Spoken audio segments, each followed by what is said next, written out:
Hi everyone, really sorry that you weren't able to log in to our live evening gathering on Sunday. We had internet issues, so apologies about that, but I thought I would record the talk so you could catch up, and hopefully next month for our evening gathering you'll be able to tune in and it'll be live streaming and everything will be smooth. So hopefully that will happen. If you've got a Bible, I'd really encourage you to read Habakkuk chapter 1 and the first verse of chapter 2 as well, as that sort of finishes it quite neatly. So you might want to pause this video, read it, and then I'll share a thought from Habakkuk chapter 1. Our title for this short 3-part series is Complaints to the Boss. I would dread to think how many emails of complaint Boris Johnson has received over the past few months with regards to how he and the government have handled this pandemic. Letters of complaint come with the job of anyone who is in a position of leadership, of influence and responsibility over others, and for the vision and direction of a company, business, even church, and in Boris's case, the nation. Decisions have to be made, and not everyone will agree with the way forward. Throughout this mini-series, we find ourselves not just reading a letter of complaint to the boss, but listening to a tough and painful conversation between a man and God, between a human being and the divine. A conversation that is compiled of 2 complaints, 2 responses, and then, as we will read in chapter 3, a prayer of faith. So, within the Old Testament, which is the first part of the Bible, there are a collection of prophetic books, prophetic writings, 17 in total, from Isaiah all the way through to Malachi, which is the final book in the Old Testament before the New Testament begins. Prophecy is often confused with prediction, the ability to see into the future. But the prophetic writings in the Old Testament are much broader than that. The biblical prophets were people who spoke the truth that God had given them, and sometimes that involved predictions of the future, warnings of impending punishment, and also promises of future blessing, of a future hope. And being a prophet was a risky job. You were often called upon by God to challenge the system, to challenge people about their conduct, the way that they lived, to call people and even kings back to God, and speak up about the injustices that God saw in the world. If your message was received well, you could end up being quite popular. If they were received badly, you might end up being punished and even stoned to death. So it was a risky job. And within these collections of prophetic writings is this very short book, only 3 chapters, this short book called Habakkuk. Not much is known about him. We don't know if he was even married or if he even had any children. What we do know is that he was probably an official prophet at the temple in Jerusalem. And we know this because at the beginning of chapter 3, Habakkuk includes a musical instruction which would have been used within the temple in Jerusalem at that time. In terms of when it was written, most scholars believe it to be around 605 BC, so 605 years before Jesus came to earth. What is fascinating about Habakkuk is that most Old Testament prophets went to the people with a message from God, normally to turn back to God's ways. But Habakkuk goes to God with complaints from the people. Verse 2 to 4. How long, Lord, must I call for help, but you do not listen? Or cry out to you violence, but you do not save? Why do you make me look at injustice? Why do you tolerate wrongdoing? Destruction and violence are before me. There is strife and conflict abounds. Therefore the law is paralyzed and justice never prevails. The wicked hem in the righteous, so that justice is perverted. Here is a man crying out to God on behalf of the kingdom of Judah, the kingdom he called home. You sense the desperation and agony in his words. All he can see is acts of injustice and acts of violence. The kingdom of Judah is not a nice place to live, and sounds like it hasn't been a nice place to live for a very long time. How long, Lord, must I call for help, but you do not listen? These are similar words to Job, another prophetic writing, another prophetic book in the Old Testament. But Job's question to God was, how could you let these things happen to me? But Habakkuk's question is, how could you let this happen to us? Why do you make me look at injustice? Why do you tolerate wrongdoing? Destruction and violence before me. There is strife and conflict abounds. Why do you allow this, God?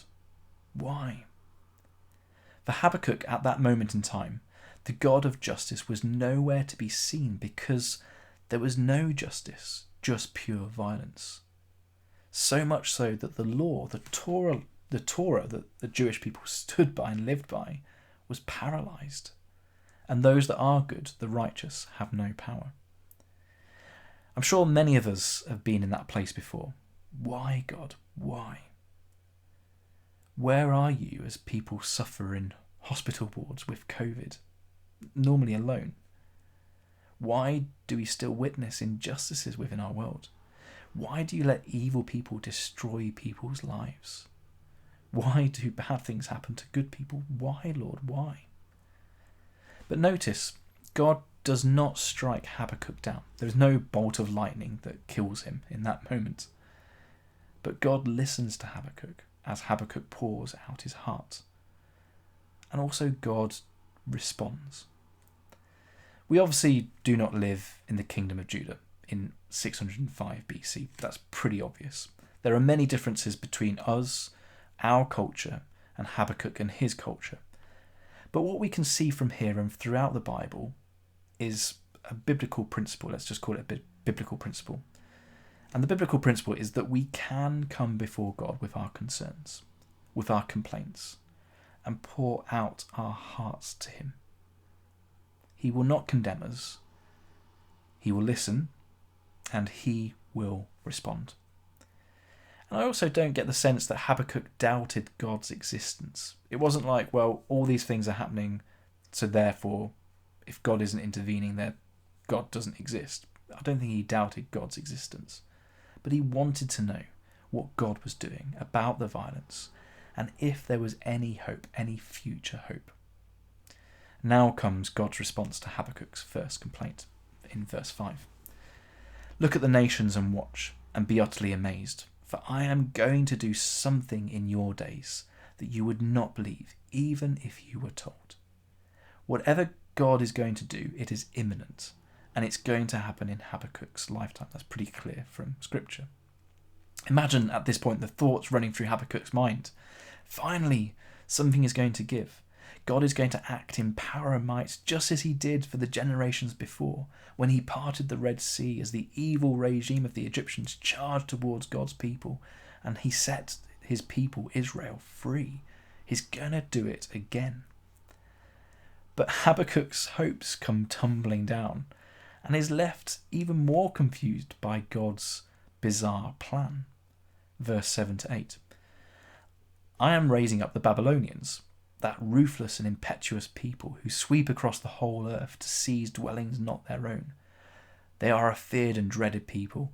They are a law to themselves and promote their own honour. The first thing to notice is that God widens Habakkuk's perspective. He shifts Habakkuk's perspective from this small kingdom, Judah, to Babylon. I think sometimes we can be so fixated with our own lives, with our own issues, with our immediate context, that we forget to see beyond that. We forget to see the bigger picture. And I believe God was challenging Habakkuk to look at the bigger picture. The second thing, which clearly amazed and stunned Habakkuk, was that God was going to use the Babylonians to sort out the current injustices and violence in Judah, to bring to an end those in authority. The thing we have to recognise is that Babylon, at that time in history, was becoming the superpower of its day. They had already taken out the Assyrians and the Egyptians. They had already taken out those big empires. So this small little kingdom was going to have no chance against the armies of Babylon. Hence why they can laugh at the fortified cities of Judah and sweep across the kingdom like wind. And God goes on to describe these Babylonians being swifter than leopards, fiercer than wolves, and like a flying vulture ready to swoop in and devour. They were predators and had very little regard for humanity. The only thing they cared about was self-glory rather than the glory of God. Again, you can imagine Habakkuk dumbfounded. So let me get this right, God. You are going to use a violent nation to end the current violence in Judah. It makes no sense. The commentator David Pryor writes this: as God himself had indicated in verse 5, Habakkuk could not believe what he was hearing from God. The answer to his complaint had opened up a far more frightening scenario than the one he had brought to God in agony of heart. The violence all around him, which dominated his horizon and dogged his footsteps, was going to be met with even greater violence. Habakkuk was shaken to the core by God's answer. And I'm sure as we read this, we were also shaken to the core.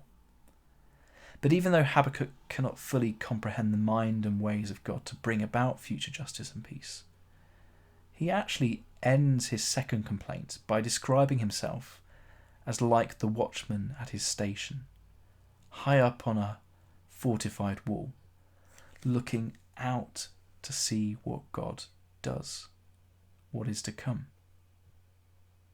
Even though he comes with complaints and is dumbfounded by what he hears, he waits, expectantly, in faith perhaps, and with some hope maybe, that God knows what he is doing, that God is in control, even though we don't understand what is going on. Like me, you're probably listening to this and asking yourself, why God? Why would you use a violent nation to bring about your future justice, restoration, and to save the righteous? Why would you do that? But just as God expanded Habakkuk's perspective, we too have to expand our perspective to see the bigger picture. You see, we have a slight advantage to Habakkuk in that we have the rest of the gospel before us, that we have the whole of Scripture before us. And we know from history that the things that God declared to Habakkuk were fulfilled in Habakkuk's lifetime. Babylon invades Judah and takes complete control with extreme violence. What God says does happen.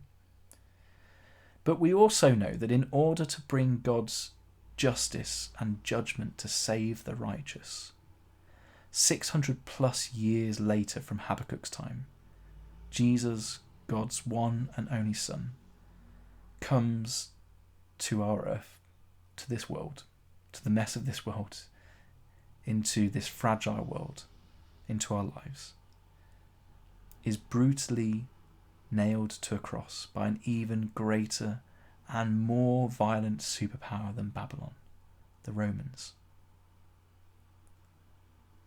God uses the Romans to bring about his justice. And as we know, Jesus dies at their hands.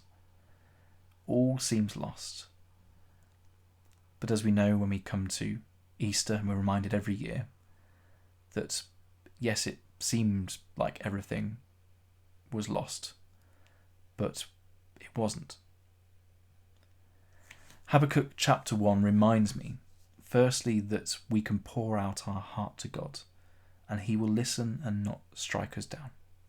Secondly, that his ways are mysterious, and we will never fully comprehend the mind of God. And thirdly, despite our frustrations and lack of understanding, we, like Habakkuk, are to climb to our watchtower. Yes, to approach God in faith, but also wait expectantly and see what God does. I hope you can join me next time. Hopefully we'll be live streaming from the Ark for the second part of this series on Habakkuk. So I hope it challenged you, maybe inspired you to continue reading this incredible book in the Old Testament. And I really hope to see you soon. So take care and God bless.